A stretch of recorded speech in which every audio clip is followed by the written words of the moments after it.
government's modus operandi to assign every citizen a form of documentation from birth to death, an identification bearing an individual's personal information or biodata. On average, a single individual carries at least 5 documents, including a national identity card, an NHIF, NSSF, or driving license, among many other documents. Soon enough, you will need a bag to carry your cards, as it were.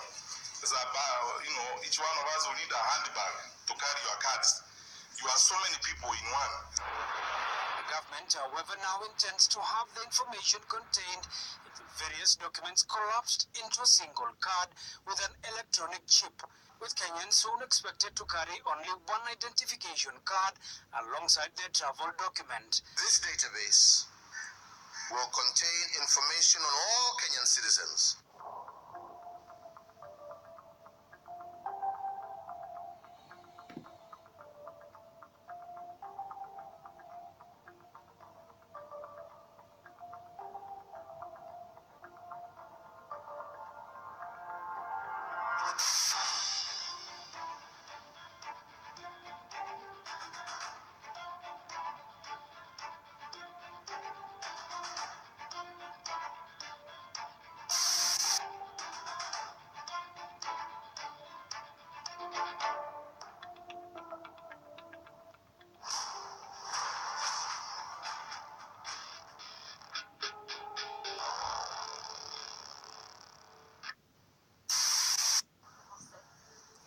The most cutting-edge thing about Hannes Huerblad isn't the phone in his hand.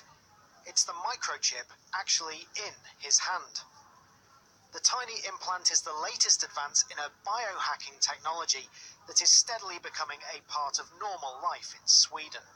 We have created a new implant, which is not a chip, it's a full device where you can add different lights, different vibration, different functions. Sweden is a very tech-literate society. And I think this is the main explanation, really, why a lot of Swedes are adopting chip implants. Swedes haven't been shy about upgrading themselves with the new version. Thousands already have microchip implants that they use in their daily lives, waving their hand to gain entrance to the gym, confirm their ID, or make payments. A short moment of pain not putting them off becoming part Swede, part machine. This event is an implant party, simply where ordinary people can show up and get a microchip embedded under their skin. The biohacking movement in Sweden is hosting them all over Europe, but it's at home where they get the most willing recipients. I think it's really cool. You don't have to carry any keys or anything. It's just your body. In maybe 10 years, everything will be in your hand. In Sweden, more than anywhere else, the future is already here. The national train company SJ has around 2,600 people signed up to use microchips instead of train tickets. And no need to mind the generation gap. 18-year-old Felicia and Father Magnus still bear the scars of their new implants. Student Hannah Herving is also freshly chipped and now just needs to program it to open doors. Although, importantly for a future career, it does already connect to her LinkedIn. Some people say I'm mad that I don't know if it's safe and all that, but people have been putting these chips into animals for 20 years, so I'm not worried about that. The long-term goal is for the new chips to help provide medical care in remote communities. They're already getting under the skin of the Swedes, and may soon become just another normal part of modern life and of the human body. Paul Rees, Al Jazeera, Lund, Sweden. When Ibrahim Khattaf learned his blood type was the right match, he rushed to help. The patient, a 9-year-old girl. Her family called him after he joined a new blood donation app called Warid. People suffering from cancer and diabetes and other diseases call me for help. I register my number in the app and people can just call me directly. I ask where they're based and go to donate blood there.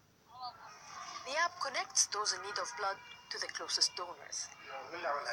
Ali Mahboub is an engineering student and came up with the idea after his friend was diagnosed with cancer and needed a transfusion. The app has the ability to work offline, as the entire database can be downloaded on the user's phone. If the person is in need of blood, a donor with the same blood group can be easily found and contacted at any time. This is vital in a country at war where the internet often does not work. During 4 years of conflict, Yemen struggled to keep its hospitals and clinics open. Many have been destroyed. And with a growing number of patients, the health system continues to deteriorate. I cannot even afford the means of transportation to the hospital. As a result of an airstrike, my wife died, and I, out of shock, suffered kidney failure. I have 7 children to feed and house rent to pay. I'm helpless, and only God knows my situation. The new app is providing much-needed help, and there are many donors, but the real difficulty is finding a way to preserve blood needed for transfusions and get it to the patients before it's out of date. The war has made travel difficult, and even if patients reach a clinic, there is no guarantee the blood will be available. Now, there are fears that the main transfusion center in the capital, Sana'a, may be forced to close.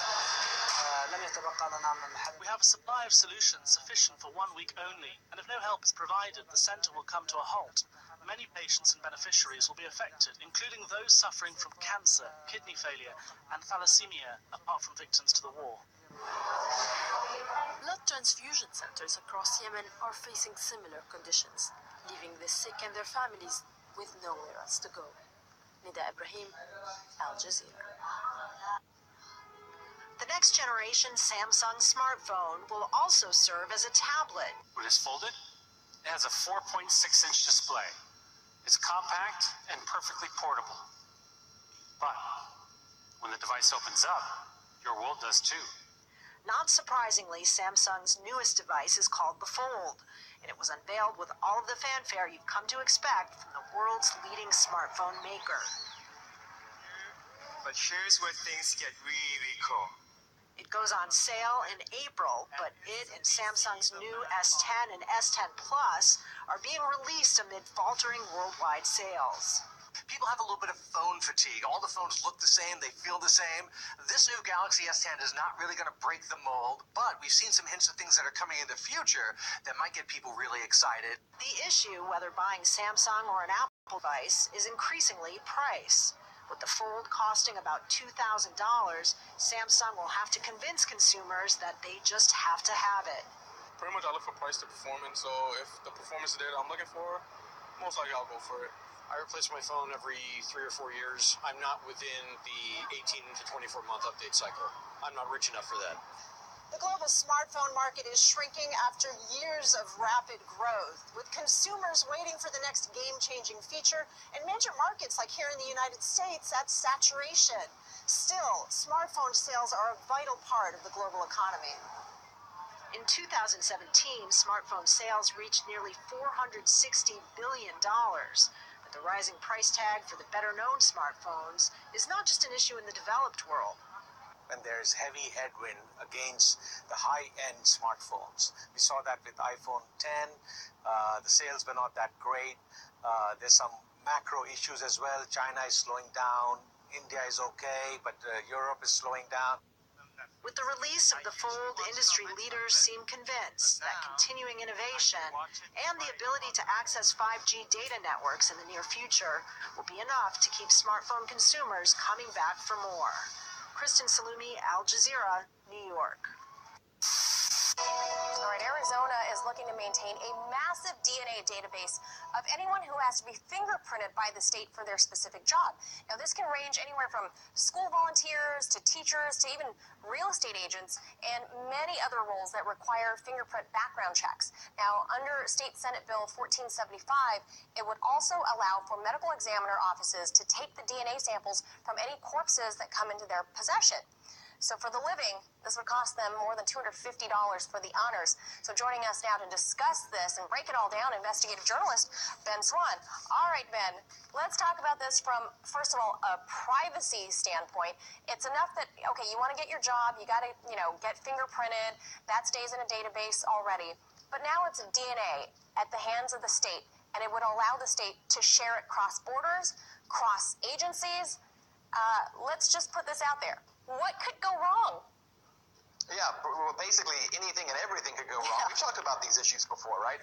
Because whenever any database of DNA is collected, it becomes hackable, it becomes available to anybody who wants to access it. Now, I do have some breaking news on this particular story. So even though that bill that was introduced in Arizona, as you mentioned, 1475, was going to require that everyone, school volunteers, it was going to require that people who were applying for real estate licenses and real estate brokers, anyone who worked for the state would all have to be put into this gigantic database. There has been such an outcry in Arizona that about 2 hours ago, an amendment was added that basically struck all of that and now has changed it to say that only professionals who care for patients with intellectual disabilities and in intermediate care will be required to put in their DNA. There was a huge response from people, especially within the mortgage and housing industry, who said, why in the world would you need to collect all of our DNA for us to be able to sell houses? Right. I'm presuming that this has to do with that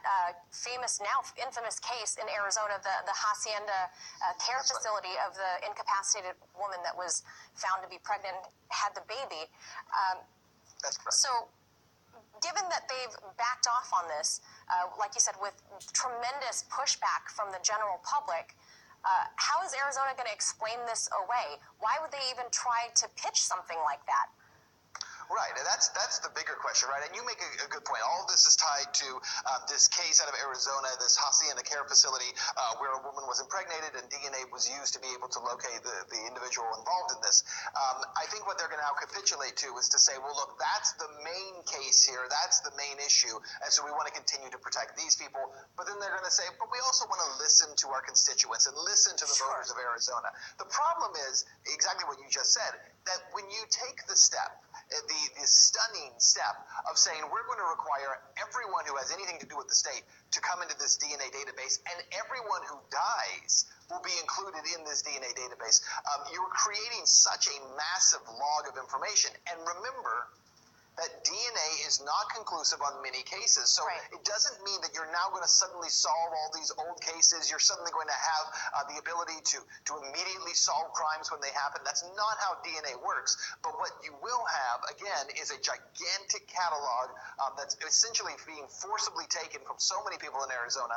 And that's what it would have led to. And I think that's why there was such an outcry about it. I would say that there is one good, I would call it a recommendation, I guess, saying that the morgues can take DNA from corpses.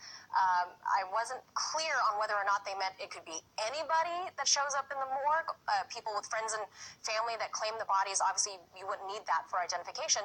But to me, it read as if they could take DNA from all corpses that come through. There's got to be some good to come out of that, at least, right? Well, I think there can be some good, but I don't think it should, again, be the right of the state to simply say, because you have died in our state, we now have the right to your DNA. Do family members have a recourse in that? Does family have the ability to say, no, we don't want you to take into catalog the DNA of my father or my grandfather, whoever it might be? So I think there remain big questions about this. Yes, there's good that can come from it. There's good that come from all these things. But there's also the issue of privacy and what rights do you have to not hand over your DNA to the state. I think that's kind of the big overhanging question, not just in Arizona, but in every state now that's considering these drastic moves. Yeah, note to lawmakers everywhere, think it through before you put out a bill.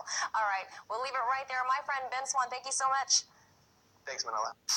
We do a lot of tech stories on this newscast, and many of them have real-world implications when it comes to your pocketbook, your health, your family's future. But sometimes the greatest thing about technology stories is simply the technology itself, the stuff that our grandparents read about in books and that our parents watched on the Jetsons is now becoming reality. NRS correspondent Michelle Greenstein has been looking into some of these. In fact, she's walking onto the set right now. Come on out, Michelle. I'm curious to hear what you're going to be able to report on this, based on the fact that we see these all the time, and they have that oh wow effect, right? It's like we look at them and go, oh my God, is that really a robot? And these are the kinds of things that you're looking into for us today. What'd you find?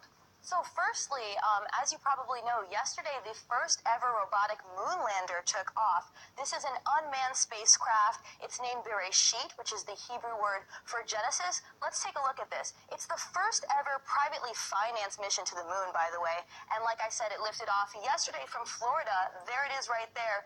This is a robot that will try and land on the moon's surface. It's going to take some pictures, conduct some experiments, and I guess we'll have to see what it brings back. A robotic lunar landing device. Exactly. Okay, what no else you crew got? on board. So the next robot I want to show you, this is really crazy. This is the Ant Bot. It has 6 legs, and it will navigate terrain without any GPS. Of course, creators say that this kind of technology will reduce the risks of navigation where there is no GPS. Now, here's what's really interesting.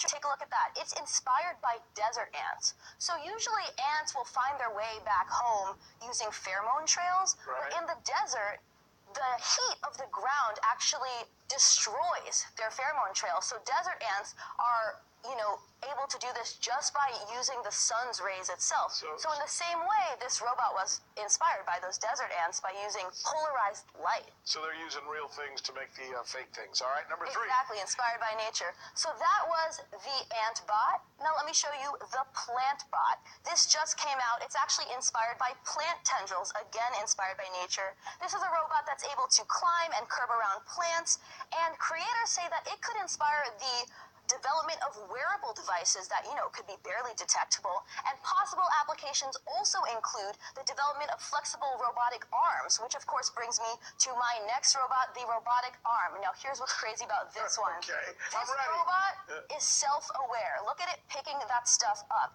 This is a machine that's able to adapt to its experiences. So what the creators say is that in the same way that humans take in their experience, they imagine themselves and think about their future, the self-awareness of this robot will do the same exact thing. I don't understand what you mean by self-awareness. So it basically takes in all the information. Let's say it tries to pick something up and it fails. It knows that a red ball is not there anymore. So in this way, it becomes more resilient to whatever comes its way in the future. Exactly. Self-learning.